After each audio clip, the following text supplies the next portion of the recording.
science and the law are very, very different, right? Science is inherently, the scientific process is about trying to discover what is true. And the law, legal cases would like to discover what is true, but that is not, as I understand it, the actual ultimate goal, right? It's about, are we in agreement? I mean, I'm sort of waiting for you to jump in here with the right language for what is the law? What is the law ultimately trying to do? And then I'm sorry, I have to interrupt you and mansplain because you've asked me to do it so nicely. But then I do want to respond to what you were saying before. First of all, I only mean something very narrow, which is the relationship between the process and the product is the same as the relationship in science. I don't mean that the process. You're not answering the question. So don't go there. I just if science is about discovering what is true, what is law about? Okay. The court is about two things, and by the court I mean all of them. They're about two things. They're about findings of fact and findings of law. So the findings of fact thing is really loosely analogous to the scientific process. What actually happened? Yes. And then the question is, well, okay, we agree that X person shot Y person. What we're, both sides could agree to that. And then the question is, what are the implications? Right. Was the person acting in self-defense, or was the person, is the person guilty of homicide? Right. So that is a finding of law. Okay, good. So in science, long-held beliefs do tend to continue to be held because there is precedent, although we don't tend to use that kind of language in science.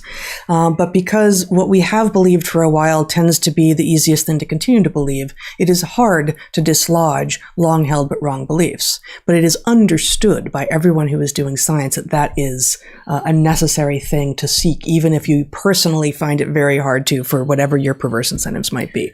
Whereas in the law, there is an explicit category. I'm sure I'm using the wrong word, but stare decisis, the Latin term, a principle, stare decisis, which you invoke by Alito in this opinion, which basically says, if it has already been established by the same body, in this case by the Supreme Court, then you should let it stand.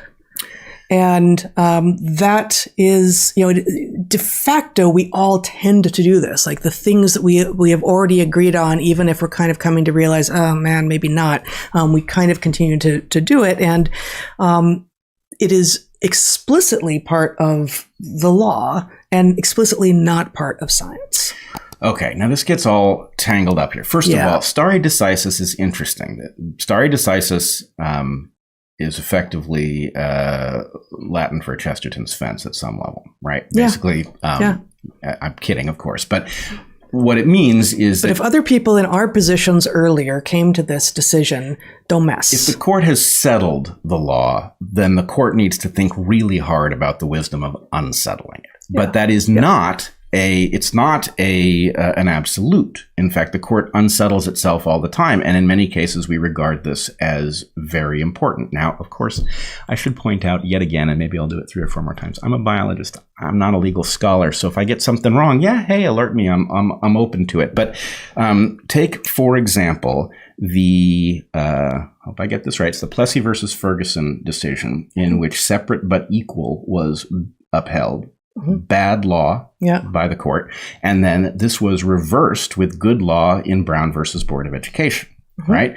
So this is a case. I think that's right. Yep. In which, the court does what the court does, which is it overcomes the burden. Hey, let's leave well enough alone with respect to cases that are already adjudicated. Just because the current court might have adjudicated it differently doesn't justify us opening it up. On the other hand, when the court screws up, a future court has to fix it, right? And so that's kind of the question that we are faced with. And of course, courts will screw up. But I think stare decisis operates, in fact, as you say, as a Chesterton's fence, as brakes on the politicization of judges. And, judges are supposed to be, of course, outside of the executive and legislative branches, but they're still human beings, just like individual scientists are human beings with biases. And that's why we have, statistics when they're well done, and replication when it's well done, and, an experimental design when it's well done, all of which are, baffles against the bias of the individuals doing the work. Similarly, you have, 9 judges, not 1, on the Supreme Court of the United States. And you have principles like stare decisis, which say, not so fast.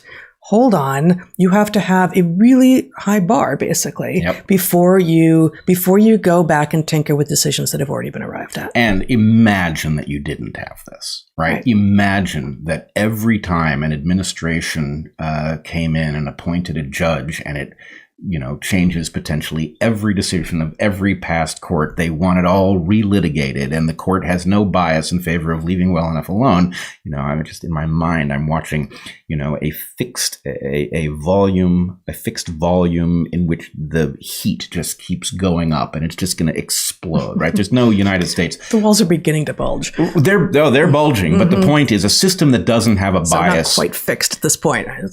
Right. Oh, and this is part of why the leak itself is so important. Listen, these are just people, right? We treat them as sort of, in fact, the Supreme Court justices. Right.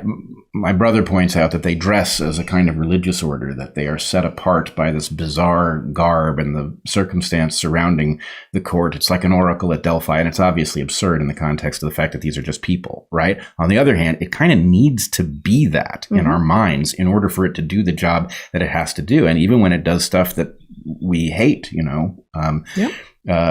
it doesn't. We have to respect that the process is actually keeping us alive, even if the process does things that we disagree with and may even be, border on objectively wrong.